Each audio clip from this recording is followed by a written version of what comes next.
那3个问题综合下来啊，积碳的原因，漏水是水泵、水管这个盖子一些胶木的东西。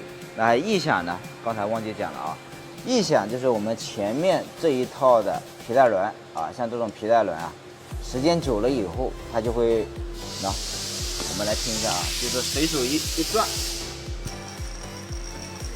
它就会有声音，对吧？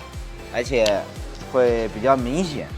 还有一个呢，就是它这个齿轮皮带盘啊，可以看到它这上面全部都是生锈了。那这一次啊，我们直接一起给它换掉，防止呢在后面用车的时候啊脱开。那轮子呢，我们一般来说建议我们客户呢10万公里啊去换一套这种皮带啊，包括它的轮子啊。那这个车呢，剩下的还有哪些呢？就是正常的保养啊。